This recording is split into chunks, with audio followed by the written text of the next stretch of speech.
Bon après-midi. Autour de nous, une révolution médicale est en train de se produire. Une révolution qui va nous aider à vaincre quelques-unes des maladies les plus redoutées, y compris le cancer. Cette révolution s'appelle l'angiogenèse et elle se base sur les processus qu'utilise notre corps pour développer les vaisseaux sanguins. Pourquoi donc devrions-nous nous intéresser aux vaisseaux sanguins? Eh bien, le corps humain en est littéralement rempli, environ 100 000 km pour un adulte. Mis bout à bout, cela permettra de faire 2 fois le tour de la Terre. Les plus petits vaisseaux sanguins sont les capillaires. Nous en avons 19 milliards dans notre corps. Et ce sont les vaisseaux de la vie et, comme je vais vous le montrer, ils peuvent aussi être les vaisseaux de la mort. Mais ce qui est remarquable chez ces vaisseaux, c'est la capacité qu'ils ont de s'adapter, quel que soit l'environnement dans lequel ils se développent. Par exemple, dans le foie, ils forment des canaux pour détoxifier le sang. Dans les poumons, ils tapissent les poches d'air pour les échanges gazeux. Dans les muscles, ils se tire-bouchonnent pour que les muscles puissent se contracter sans arrêter la circulation sanguine. Et ils courent le long des nerfs comme des lignes électriques, maintenant ces nerfs en vie. Et nous recevons la plupart de ces vaisseaux sanguins alors que nous sommes encore dans l'utérus. Ce que cela signifie, c'est qu'à l'âge adulte, normalement, les vaisseaux sanguins ne se développent plus, sauf dans certaines circonstances particulières. Chez la femme, les vaisseaux sanguins se développent tous les mois pour construire la muqueuse de l'utérus. Pendant la grossesse, ils forment le placenta qui compte la mère et son enfant. Et suite à une blessure, les vaisseaux sanguins doivent en fait se développer sous les croûtes pour soigner les blessures. Et c'est vraiment à ça que ça ressemble. Des centaines de vaisseaux sanguins qui tous se développent vers le centre de la blessure. Ainsi donc, le corps a la capacité de réguler la quantité de vaisseaux sanguins présentes à un moment donné. Et ceci se fait grâce à un système élaboré et élégant de vérification et d'équilibrage, de stimulants et d'inhibiteurs de l'angiogenèse, de telle sorte que, quand nous avons besoin d'un petit apport de vaisseaux sanguins, le corps peut les créer en sécrétant des stimulants, des protéines appelées facteurs angiogéniques, qui agissent comme des fertilisants naturels et stimulent les nouveaux vaisseaux sanguins pour qu'ils se développent.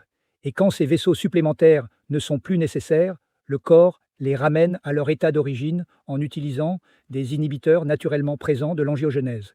Mais il y a d'autres cas où il est nécessaire de démarrer le processus en deçà de l'état d'origine. On a alors besoin de développer davantage de vaisseaux sanguins simplement pour revenir à un état normal, par exemple après une blessure. Et un corps humain est aussi capable de ça, mais seulement jusqu'au niveau correspondant à l'état normal. Mais ce que nous savons désormais, c'est que pour un certain nombre de maladies, il y a des dysfonctionnements du système où le corps n'arrive pas à rétracter ses vaisseaux sanguins supplémentaires ou à en développer suffisamment de nouveaux au bon endroit au bon moment. Et dans ces situations, l'angiogenèse n'est plus équilibrée. Et quand l'angiogenèse n'est plus à l'équilibre, une myriade de maladies peut s'en suivre. Par exemple, une angiogenèse insuffisante, pas assez de vaisseaux sanguins, conduit à des blessures qui ne se soignent pas, à des crises cardiaques, à des problèmes de circulation sanguine dans les jambes, au décès par accident vasculaire cérébral, à des lésions nerveuses. Et à l'autre extrémité, une angiogenèse excessive, trop de vaisseaux sanguins, conduit aussi à la maladie. Et c'est ce qu'on voit dans le cancer, la cécité, l'arthrite, l'obésité, la maladie d'Alzheimer. En tout, il y a plus de 70 grandes maladies qui touchent de plus d'1 milliard de personnes dans le monde, qui, de prime abord, semblent différentes les unes des autres, mais qui en fait partageaient un dérèglement de l'angiogenèse comme dénominateur commun, et avoir pu comprendre cela nous permet de reconsidérer la façon dont nous abordons effectivement ces maladies en contrôlant l'angiogenèse. Désormais, je vais me recentrer sur le cancer, car l'angiogenèse est la marque de fabrique du cancer, de n'importe quel type de cancer. Allons-y. Voici une tumeur, masse sombre, grise, menaçante, qui se développe à l'intérieur d'un cerveau. Au microscope, on peut voir des centaines de ces vaisseaux sanguins de couleur marron, des capillaires qui nourrissent les cellules cancéreuses, leur apportant de l'oxygène et des éléments nutritifs. Mais les cancers ne commencent pas ainsi. En fait, quand les cancers démarrent, ils ne sont pas approvisionnés en sang. Au départ, ce sont peu de petits microscopiques nids de cellules qui se développent au maximum jusqu'à une taille d'1 demi-millimètre cube. C'est la pointe d'un stylo à billes. Ils ne peuvent pas se développer davantage car ils n'ont pas d'approvisionnement en sang, donc ils n'ont pas assez d'oxygène ou de nutriments. Et en fait, il se peut que de tels cancers microscopiques se forment tout le temps dans notre corps. Des autopsies de personnes décédées dans des accidents de la route ont montré qu'environ 40% des femmes entre 40 et 50 ans ont effectivement de microscopiques cancers du sein. Environ 50% des hommes entre 50 et 60 ans ont de microscopiques cancers de la prostate. Et virtuellement, 100% d'entre nous, quand nous atteindrons les 70 ans, aura de cancers microscopiques qui se développeront dans la thyroïde. Cependant, sans approvisionnement sanguin, la plupart de ces cancers ne sera jamais dangereux. Le docteur Judah Folkman, qui a été mon mentor et qui fut le pionnier de la recherche sur l'angiogenèse, les un jour nommé cancer sans maladie. Donc la capacité du corps humain à réguler l'angiogenèse, quand elle fonctionne correctement, empêche les vaisseaux sanguins de nourrir les cancers. Et cela se révèle être un de nos mécanismes de défense les plus importants pour faire face au cancer. En fait, si vous bloquez effectivement l'angiogenèse et empêchez les vaisseaux sanguins d'atteindre les cellules cancéreuses, les tumeurs ne pourront tout simplement pas se développer. Mais une fois que l'angiogenèse a commencé, les cancers peuvent se développer de façon exponentielle et c'est vraiment ainsi qu'un cancer passe d'un état inoffensif à un stade mortel. Les cellules cancéreuses mutantes et acquièrent la capacité à libérer beaucoup de ces facteurs angiogéniques, fertilisants naturels, qui fait pencher la balance en faveur des vaisseaux sanguins qui envahissent le cancer. Et une fois que ces vaisseaux envahissent le cancer, celui-ci peut s'étendre, envahir les tissus locaux, et ces mêmes vaisseaux qui nourrissent les tumeurs permettent aux cellules cancéreuses de sortir dans la circulation en tant que métastase. Et malheureusement, ce dernier stade du cancer est celui auquel il est le plus probable que le cancer soit déterminé quand l'angiogenèse a déjà débuté et que les cellules cancéreuses se développent de manière incontrôlée. Donc si l'angiogenèse est un élément déclencheur qui fait passer un cancer d'inoffensif à nocif, alors une grande partie de la révolution angiogénique est une nouvelle approche dans le traitement du cancer consistant à couper l'approvisionnement sanguin. On appelle ça la thérapie angiogénique et c'est totalement différent de la chimiothérapie car elle cible spécifiquement les vaisseaux sanguins qui nourrissent les cancers. Et ceci est possible car les vaisseaux sanguins des tumeurs sont différents des vaisseaux sains qu'on trouve ailleurs dans le corps humain. Ils sont anormaux, ils sont pauvrement construits et de ce fait très vulnérables aux traitements qui les ciblent. En effet, quand nous prescrivons aux malades du cancer une thérapie anti-angiogénique, ici un médicament expérimental pour un gliome, qui est un type de tumeur cancéreuse, vous pouvez voir que d'importants changements ont lieu lorsque la tumeur est affamée. Voici une femme atteinte d'un cancer du sein traité avec un médicament anti-angiogénique nommé Avastin, approuvé par la FDA, Administration américaine des denrées alimentaires et des médicaments. Et vous pouvez constater que le halo de flux sanguin disparaît suite au traitement. Voilà, je viens de vous montrer deux types de cancers très différents qui répondent tous deux à la thérapie anti-angiogénique. Donc, il y a quelques années, je me suis demandé, ne peut-on pas faire un pas encore plus loin et traiter d'autres cancers, même chez d'autres espèces? Voici donc Milo, un boxeur de 9 ans, qui avait une tumeur très agressive qu'on appelle neurofibrome malin et qui se développe sur son épaule. Il s'est étendu à ses poumons. Son vétérinaire ne lui a donné que 3 mois à vivre. On a alors créé un cocktail de médicaments anti-angiogéniques qu'on pouvait inclure dans sa nourriture, ainsi qu'une crème anti-angiogénique à appliquer sur la surface de la tumeur. Et après quelques semaines de traitement, nous avons réussi à ralentir la croissance de ce cancer, de telle sorte que finalement nous avons permis à Milo de survivre 6 fois plus longtemps que ce que le vétérinaire avait initialement prévu, tout en lui conservant une bonne qualité de vie. Et par la suite, nous avons soigné plus de 600 chiens. Nous avons un taux de réponse d'environ 60%, et nous avons amélioré la survie de ces animaux qu'on s'apprêtait à euthanasier. Maintenant, laissez-moi vous montrer quelques exemples encore plus intéressants. Voici un dauphin de 20 ans qui vit en Floride et qui avait ses lésions dans la bouche qui, au bout de 3 ans, s'étaient transformées en invasives cellules cancéreuses de l'épiderme. Nous avons alors créé une pâte anti-angiogénique. Nous l'avons appliquée par-dessus le cancer 3 fois par semaine. Au bout de 7 mois, les cancers avaient complètement disparu et les biopsies étaient des revenus normaux. Voici un cancer qui se développe sur la lèvre d'un quarter horse nommé Guinness.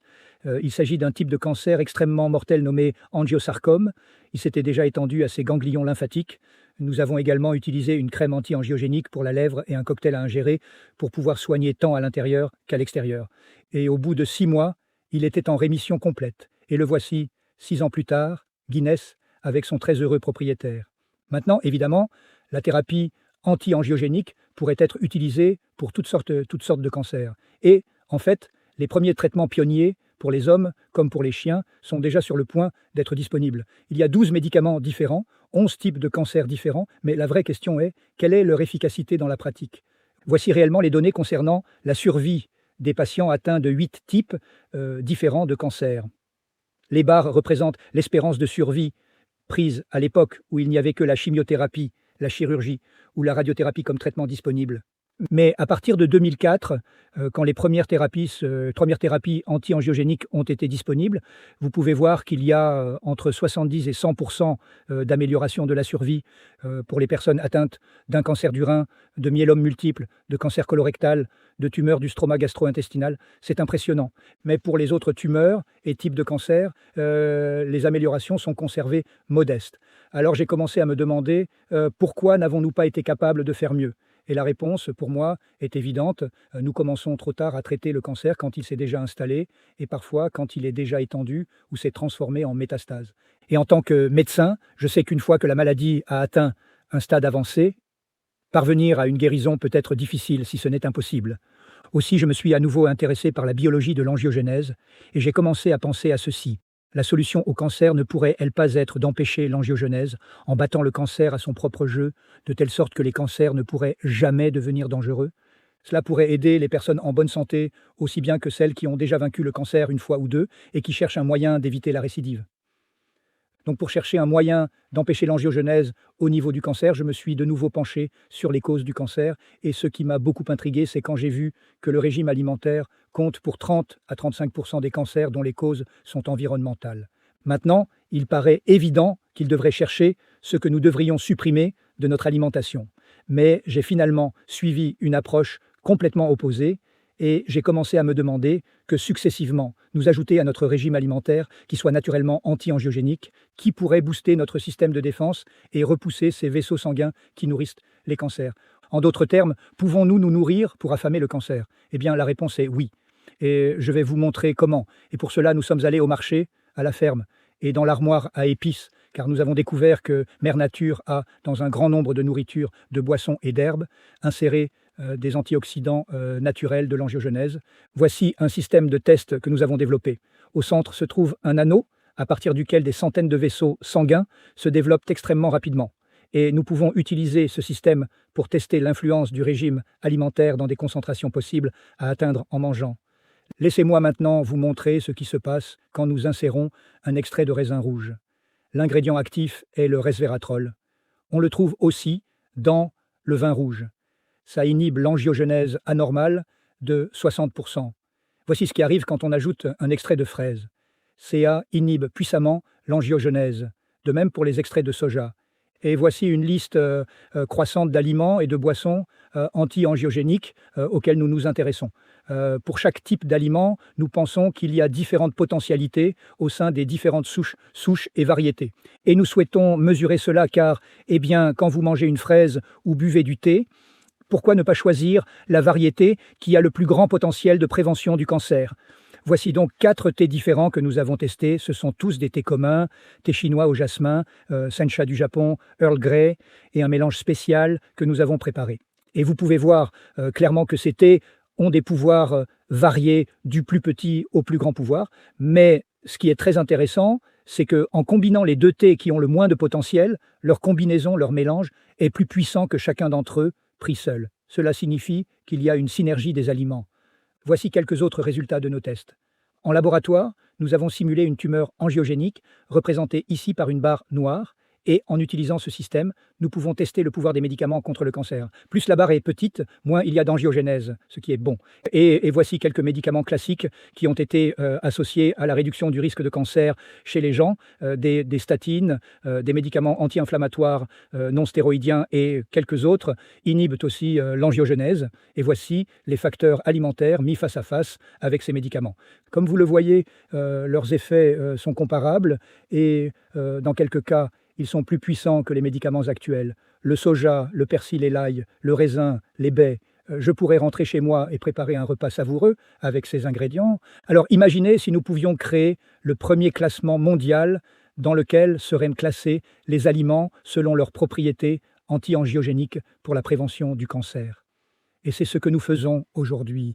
Je viens juste de vous montrer quelques données de laboratoire. La vraie question est donc, quelles preuves avons-nous que les personnes qui mangent certains aliments arrivent à réduire l'angiogenèse dans les cancers? Eh bien, Le meilleur exemple que je connaisse est une étude portant sur 79 000 hommes suivis pendant 20 ans, dans laquelle on a trouvé que ceux qui ont consommé des tomates cuites 2 à 3 fois par semaine avaient jusqu'à 50% de réduction du risque de développer un cancer de la prostate. Nous savons que les tomates sont une bonne source de lycopène et le lycopène est anti-angiogénique. Mais ce qui est encore plus intéressant dans cette étude, c'est que parmi ceux qui ont développé un cancer de la prostate, ceux qui ont mangé le plus de portions de sauce tomate avaient en fait moins de vaisseaux sanguins irriguant leur cancer. Ainsi, cette étude sur l'homme est un excellent exemple, montrant comment les substances anti-angiogéniques présentes dans les aliments et consommées en quantité suffisante ont un impact sur le cancer. Désormais, nous étudions le rôle d'une alimentation saine avec Dean Ornish, l'UCSF et la Tufts University sur le rôle de cette alimentation saine, sur les marqueurs de l'angiogénèse qu'on trouve dans le sang. Maintenant, évidemment, je viens de partager avec vous quelques implications de grande portée, même au-delà de la recherche sur le cancer, car si nous avons raison, cela pourrait avoir un impact sur l'éducation du consommateur, les services de restauration, la santé publique et même l'industrie de l'assurance. Et en fait, quelques compagnies d'assurance ont déjà commencé à réfléchir sur ces idées. Regardez cette publicité de la Blue Cross Blue Shield dans le Minnesota. Et pour beaucoup de gens dans le monde entier, la prévention du cancer par l'alimentation pourrait être la seule solution pratique, car tout le monde n'a pas les moyens d'assumer le coût des onéreux traitements du cancer en phase terminale, mais tout le monde pourrait bénéficier d'un régime sain basé sur des récoltes locales d'aliments anti-angiogéniques. Maintenant, finalement, je vous ai parlé de la nourriture et je vous ai parlé du cancer. Il faut aussi que je vous parle d'une autre maladie, l'obésité, parce qu'il s'avère que les tissus adipeux, la graisse, sont fortement liés à l'angiogenèse. Et, telle une tumeur, la graisse augmente quand les vaisseaux sanguins se développent. Aussi, la question est, nous pouvons réduire la graisse en correspondant à son approvisionnement sanguin. La courbe du haut montre le poids d'une souris génétiquement obèse qui mange sans arrêt jusqu'à ce qu'elle grossisse comme cette grosse balle de tennis velue. Et la courbe du bas est celle du poids d'une souris normale. Si vous prenez la souris obèse et que vous lui donnez un inhibiteur de l'angiogenèse, elle perd du poids.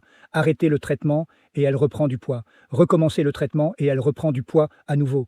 Arrêtez le traitement et elle reprend du poids. Et en fait, vous pouvez alterner la prise et la perte de poids simplement en inhibant l'angiogenèse. Donc cette piste que nous suivons pour prévenir le cancer peut aussi avoir une application pour soigner l'obésité. La chose vraiment intéressante à ce sujet est que nous ne pouvons pas prendre ces souris obèses et les amener à un poids inférieur à celui d'une souris normale.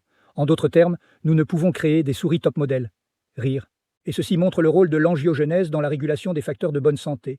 Albert Szent-Györgyi a dit un jour que la découverte consiste à voir ce que tout le monde a déjà vu et à penser à ce à quoi personne n'a jamais pensé. J'espère vous avoir convaincu que pour des maladies comme le cancer, l'obésité et d'autres pathologies, il pourrait y avoir un grand potentiel en s'attaquant à leur dénominateur commun, l'angiogenèse. Et c'est, je pense, ce dont le monde a besoin aujourd'hui. Merci.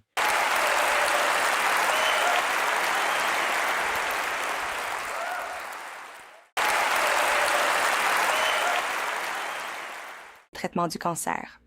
Pour ceux ici qui ont un cancer, que recommandez-vous? Recommandez-vous de continuer ces traitements pour la plupart des patients du cancer? Il y a donc des traitements anti-angiogéniques qui sont approuvés par la FDA. Et si vous êtes un patient atteint du cancer ou si vous travaillez pour l'un d'entre eux ou soutenez l'un d'entre eux, vous devriez vous y intéresser. Et il y a beaucoup d'essais cliniques. La Fondation Angiogenèse regroupe près de 300 entreprises et il y a environ 100 autres médicaments en développement. Donc prenez en compte ceux qui ont été approuvés, cherchez les essais cliniques, mais ensuite, en plus de ce que le médecin peut faire pour vous, nous pouvons commencer à nous demander ce que nous pouvons faire pour nous-mêmes. Et c'est un des thèmes dont je parle, prendre sur nous de faire ce que les médecins ne peuvent faire pour nous, c'est-à-dire d'utiliser les connaissances et de passer à l'action. Et si Mère Nature nous a donné quelques indices, nous pensons qu'il pourrait y avoir un avenir nouveau dans la valeur de ce que nous mangeons. Et ce que nous mangeons est vraiment notre chimiothérapie, 3 fois par jour. D'accord. Et d'après ce que vous dites, pour ceux qui pourraient avoir des facteurs de risque de cancer, vous recommandez de suivre un traitement de manière prophylactique ou juste de suivre un régime approprié avec beaucoup de sauce tomate? Eh bien, vous savez, il y a une abondante preuve épidémiologique. Et je pense qu'à l'ère de l'information, cela prend peu de temps de trouver une source crédible comme PubMed, la Bibliothèque nationale de médecine, et de chercher des études épidémiologique sur la réduction des risques de cancer basée sur le régime alimentaire et basée sur une médication classique. Et c'est sûrement quelque chose que n'importe qui peut aller regarder. D'accord. Eh bien, merci beaucoup.